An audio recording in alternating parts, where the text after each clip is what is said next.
Good evening, Wool Gatherers, and welcome back to episode 2 of 10 albums that influenced our musical tastes. Continuing chronologically from our first episode, in which we picked Billy Joel, Sex Pistols, and Star Wars, we pick up with our second choice by Metalhead Mundy. Hey. Hey. Stand By Me.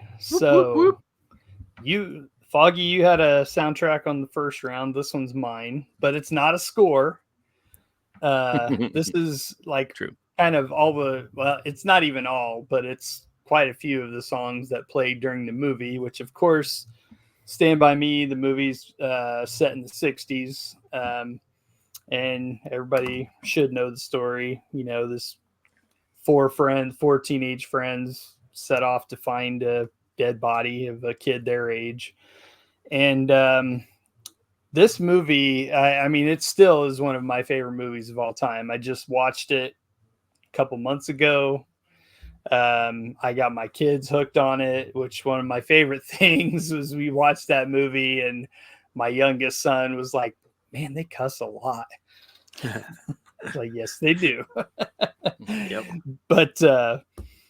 But yeah, I mean, it's just all music from the 60s, and it really, for whatever reason, just ingrained in me a huge love for, I guess what you would consider oldies music, for lack of a better term.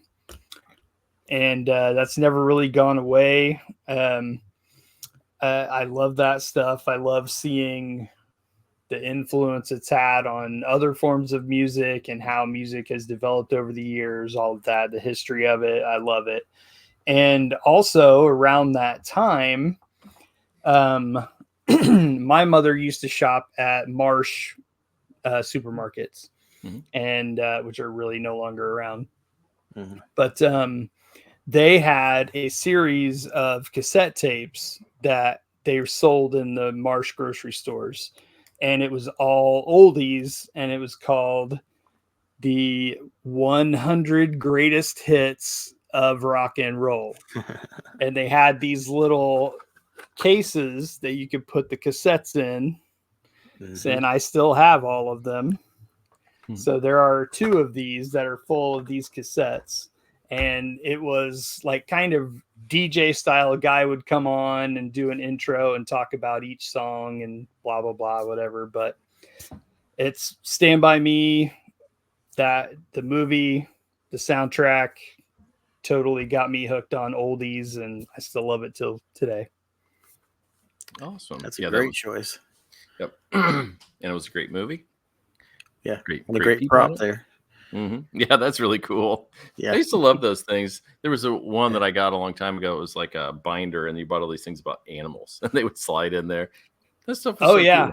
I had the green. There's like a box that opened, and it had like the file cards and stuff in it. I had that forever. Yeah, those were cool. Fun stuff. Getting your little delivery all the time was kind of a cool feeling. So. Better than opening up your phone and looking up a giraffe. I'd rather look through it. Yeah. All right. My number 2 is not a soundtrack nor a score. So. Nice. Whoops. Excellent. Hit that. So I said it was tied loosely to Tony's, of course. Generation X was Billy Idol's first group. And this came out in 78. I got to it a couple years later, and I remember it was right after the Walkman came out. I had a generic Sanyo. It wasn't a real Walkman. They still had the orange ear things to try to make it look like you were cool and had a Walkman. But and I would pass papers. I had a paper route, and I listened to Generation X to death. I wore that thing out, and I liked it. It was punk, but it was not like Sex Pistols. I mean, there was definitely a different development with musicality, and it started to lean a little bit more towards the pop. That became really popular after that. And I guess that would have been my first love of Billy Idol as well. And as we talked about on the show, that was my first concert back in like 82 was Billy Idol, which was fun. And little known fact, but Dancing with Myself was actually a Generation X song. Yes. Prior to his solo work. And I love this. And I probably just stretched the cassette on that to where it didn't sound quite right by the time I was done with it. But what a great record back in the day. Yeah, I think I found that at like a flea market or something at one point when JPP was kind of like just snatching up all the vinyl he could. I think he was trying to mess with like DJing and sampling and stuff like that. And I found it real cheap and I just gave it to him. But yeah, real cool cover, like the shot of the band and like the pink logo and all of that. It was really cool. And my wife and I actually had a chance to see Billy Idol last year. So that's, another one I can tick off the list. Hey, I saw him before he quit or died. Yeah. Great performer. So love it. All right. T-Bags, you're up. Okay. Well, hard to follow those two, but I think we all have strong second choices here. So mine is Pink Floyd, The Wall. Never heard of it. Who's that Floyd group? It's a quick listen. Floyd the Barber. Yeah. But that one, so this one came out in 1979, and just like I was talking about in episode 1, I found it years later, and what a great band to find years later because they have such a collection, But really, I remember going to my oldest sister's apartment, and she was in college, and I was maybe just now in high school. I can't remember, but had the big Pink Floyd The Wall tapestry with the screaming face. And I thought that was so cool. And then, Another Brick in the Wall was always something that people heard, but I didn't know what it meant in the context of the story and the album. And so once I finally dug into Pink Floyd The Wall, I never stopped. I mean, I would watch that. My friends would hate me because that's what I'd want to watch, when people would spend the night. All of my notebooks had drawings of it. At my parents' house, in fact, I took puff paint in my bedroom and I made the whole wall thing with the screaming face. And so you can't really paint over it. It's still there in relief, So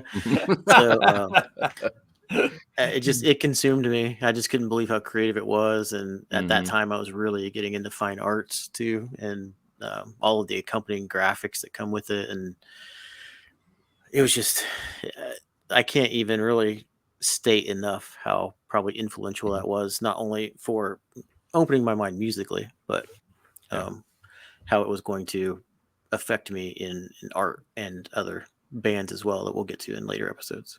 Yeah. Just imagine what they could have done if David and Roger could have gotten along. Oh man. Oh man. There was just now recently, I think yesterday, there was something that showed them talking. I saw that. Yeah. It is good, but man, the egos.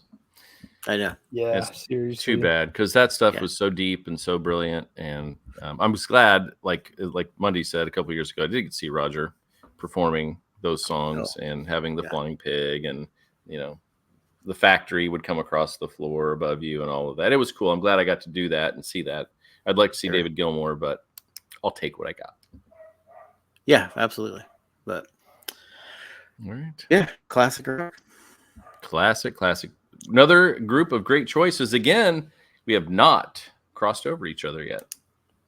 So we're safe. We haven't crossed the streams. All right. Well, folks, I hope you've enjoyed this so far. And that is episode 2 of our 10 albums. And we will be back again tomorrow with number 3. Please join us then. Bye now.